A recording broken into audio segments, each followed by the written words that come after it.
This is a CNA podcast.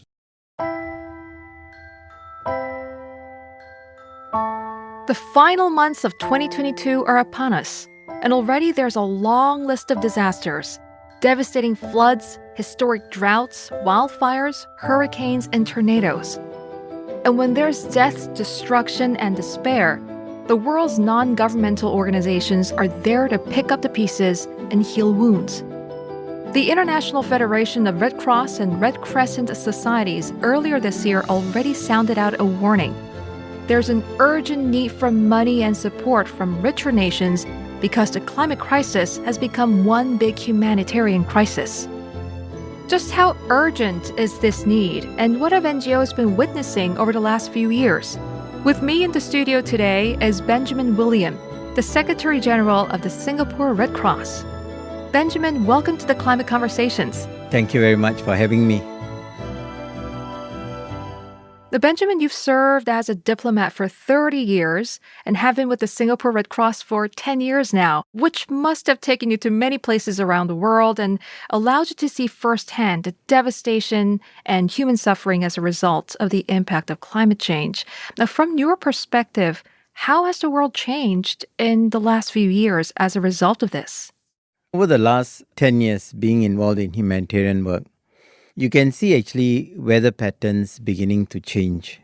It is not so much that countries are beginning to experience weather that they are not used to, but the patterns have changed. Let me give you an example. Philippines is used to having typhoons, but when Typhoon Haiyan struck Philippines, what was not strange was the fact that a typhoon hit, but the fact that the path that the typhoon took was very different from what the Filipinos are used to. So the devastation that it caused was much greater because many of the parts that were hit had not been used to typhoons and therefore the houses were not built to withstand typhoons. Right. Closer home, Malaysia. It's not that Malaysia is not used to floods, but I think in the last few years, the kind of rains that they are experiencing during the monsoon season, the rapid flooding that is taking place is quite different from what you experienced a few years ago. Almost every country is now concerned about the change in the weather pattern, not so much in the fact that they are experiencing new kind of weather, but how often, how frequent the areas that are affected and the extreme of the weather. The weather patterns, the severity and frequency have changed, as you said. How are they impacting your humanitarian work? I wonder, has it intensified the workload? 10 years ago, when I joined the humanitarian sector, one of the catchphrases was that the humanitarian challenges facing us are tremendous. 10 years later, I think it has multiplied several fold. Take Afghanistan, for example. A few months ago, they were suffering from drought. I think in August, they were suffering from floods. They had the civil unrest, they had the conflict zones, and then they had COVID. So the complexity of the humanitarian challenges have multiplied manifold. So you are constantly having to adjust your humanitarian response. Now, you take COVID-19, it's a pandemic, and you might say that it's unrelated to climate change. But I think it's going to happen more and more. I think we won't have to wait another 100 years for the next global pandemic. With the change in weather patterns, waterborne disease, even diseases like dengue, we must be wise enough to expect the next global pandemic in a much shorter period. So it will complicate the humanitarian challenges even further. So, Benjamin, one phrase you've used in the past is that each disaster is unique. Yes. If we take the deadly flooding in Pakistan, for example, a third of the country was submerged underwater, 33 million people displaced, and damages are likely to run into billions of dollars. Have a listen to what one flood victim has to say. There is nothing left. Some of our young children were left behind and some managed to come with us. We could not get anything from our home. We only had one goat. It also drowned in the flood. Now we have nothing with us and we are lying along the road facing hunger. So, Benjamin, how dire is the situation there? One of the challenges that we in the humanitarian sector are constantly facing in Pakistan now is how to bring clean water. So the need for water filtration, simple water filtration, family size, community size is something that is needed. We were just in touch with one of our partners who is working on the ground, trying to put food on the table for 100 families. In many crises, you think of 1 week, 2 weeks. But I think in Pakistan, they are now projecting 3 months. Because some of the areas that have been flooded are fertile agricultural ground. So a lot of food resources have been destroyed. You imagine 33 million people are affected.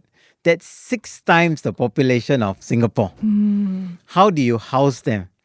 In some disasters, you can shift populations to schools or community premises. But all these schools and community premises are also been inundated with water, so they need tents in higher ground. But even as we look to deal with the immediate needs, we have to also bear in mind the medium-term needs. Yeah. Waterborne diseases are on the rise. So you need to also think in terms of medical supplies, bringing in medical teams. Most of these are not in yet because of the logistical challenges. I fear this is just the tip of the iceberg.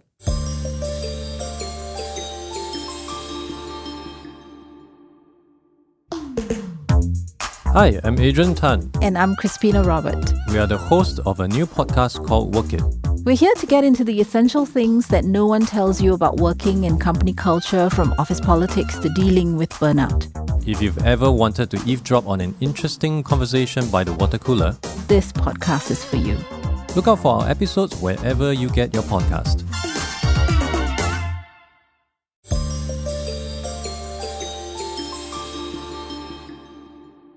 I wonder, how do you ensure that funding goes to the right place, the right people, where it's most needed, especially when you're dealing with foreign governments? This is a very challenging element that we have to constantly deal with. You quoted me in one of my previous interviews where I say every disaster is unique. And this element of governance and financial management is one area where each situation is unique. So if you're dealing with a country scenario where you have proper banking systems and credible watchdogs and all that, it's so much easier to deal with it. So we are constantly having to come up with innovative ideas on how to ensure that our funding goes where it is supposed to go. One thing that we try to minimize is just transferring funds to our partners. From time to time we do, especially in the beginning when relief supplies are needed badly. But we normally then twin it with some of our team members going down on the ground to ensure that the relief items are actually distributed. So in that way, we minimize the risk of leakage of the funding. Because this is one of the questions that a lot of our donors ask us. But Benjamin, the reality is the need is greater than what the world is giving. Sure. And many of the rich donor countries have been suffering from what they call a donor or aid fatigue. Would you say it's gotten harder to get their attention, to get them to help out these days? It is a good question. I think the answer is a bit more complicated. Take Singapore, for example. Singaporeans are quite generous. When they see a need, especially when the images are very real, they are willing to loosen their purses and donate generously. And here I'm saying about a cross-section of Singapore. A lot of the money come from institutional giving or donors from high net worth individuals. But you will be amazed at the general population who will take out and give their $5 and $10 and it all adds up. I'm optimistic that fatigue won't set in there. I think what is true is that the immediate needs will continue to grow. Take, for example, Pakistan. Let's say the immediate needs in terms of food and water is, say, 5 billion. Right. Where are you going to get the 5 billion? So I think more and more humanitarian organizations have to think in terms of how to attract more than just their normal donations. You need to think in terms of partnerships. We need to think out of the box. I am a strong believer in this concept of the 1 billion coalition for resilience. Okay. The idea is that the humanitarian challenges facing the world are too great for one organization, whether it's the Red Cross or the UN. You really need to bring on board everyone, 1 billion. And the 1 billion includes individuals, includes the private sector, includes innovative organizations, civil society. And that's the only way we're going to be able to even mitigate some of the challenges that are How facing far us. along are we, do you think? I think we are a long way to go. I always like to talk about this anecdote. Humankind, we are very strange. We spend billions and trillions of dollars in investment to develop weapons that can destroy human beings. But the amount that we are willing to invest in mitigating the humanitarian challenges facing us are minuscule.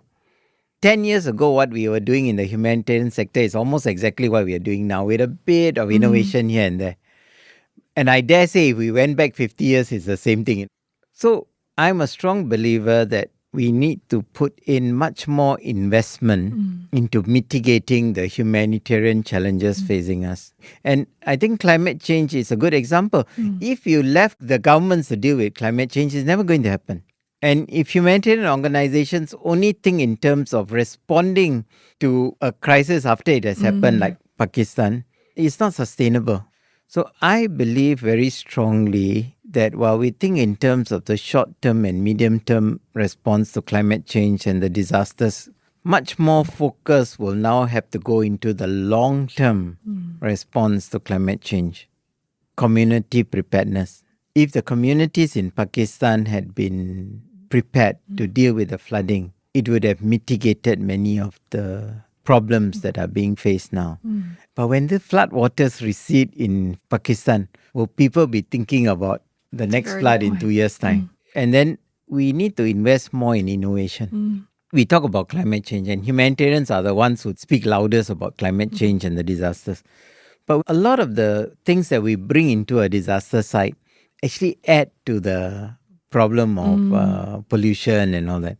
Number of temporary tents just discarded, adding to the plastic waste. I think we just need to put more into innovation in terms of clean water, sustainable housing, solar energy. But there are challenges because when a donor gives you $100,000, he wants to know whether $100,000 went to the ground. If you tell him that I've set aside $20,000 for innovation, he's not going to be happy. But I think we need to bring a mindset change. And that is where I think the coalition is important. Because a high-tech organization that puts in a lot of money into research and development, if they can set aside 5% of that for humanitarian mitigation, what a change it will bring to the world. And Benjamin, events in Pakistan and other parts of the world have certainly highlighted the emerging climate inequality that divides the rich carbon-emitting world from poor countries that emit little but bear the consequences. What other challenges make you feel frustrated or worried most right now? And what other hurdles do you anticipate as we continue to see more climate-induced disasters across the world? One of the frustration is always whether you can do more.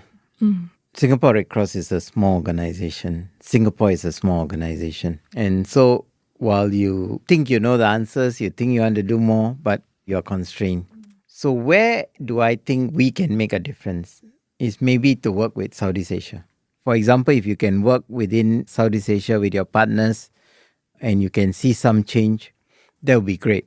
I give you an example. I'm very keen to work with Vietnam Red Cross because Vietnam Red Cross has taken on the government's plan to plant 1 billion trees. So Vietnam Red Cross has sort of subcontracted that KPI from the government.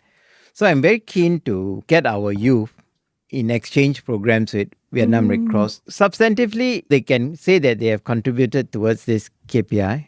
But you think about it, a lot of our rice production and all that comes from countries like Vietnam. So if you improve the climate situation in Vietnam, you're actually impacting yourself because we are so dependent on everyone, right? But at the same time, you're also changing the mindset of our young people. Because in Singapore, we still don't feel the impact. You look at the situation in Pakistan, we are so blessed in Singapore. The rains in Singapore, the same rains in KL, and KL is flooded and people are stuck and all that. And here, half an hour later, the water is drained away. So we need to get our young people to understand that climate change is their responsibility. And Benjamin, having led SRC for nearly a decade now, what's your wish for the planet, which is facing possibly the hardest challenge, hardest test in the form of climate change? Over the last 10, 11 years or so, the first part was about improving our disaster response. I mean, in terms of international, right? But we have pivoted a bit. We still want to improve our disaster response. We continue to train our volunteers. We continue to improve our systems and processes. But we want to do more and more capacity building.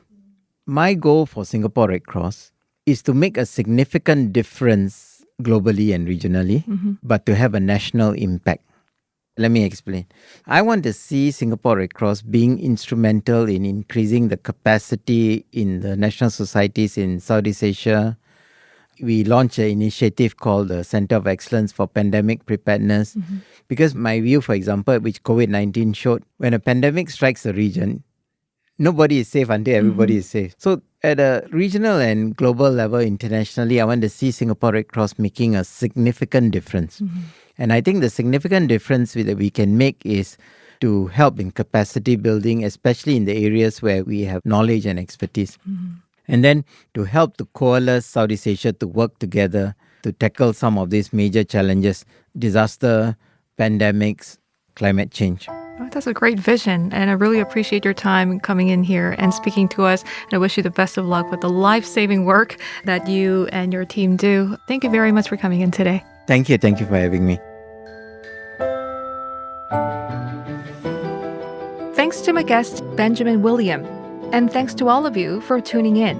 We hope you enjoyed this episode. Do remember to subscribe and like this podcast so you know when a new episode drops. Now you can find CNA's climate and sustainability coverage online at cna.asia. The team behind this podcast is Joanne Chan, Jacqueline Chan, Daniel Lee, and Crispina Robert. And I'm Julie Yoo, signing off.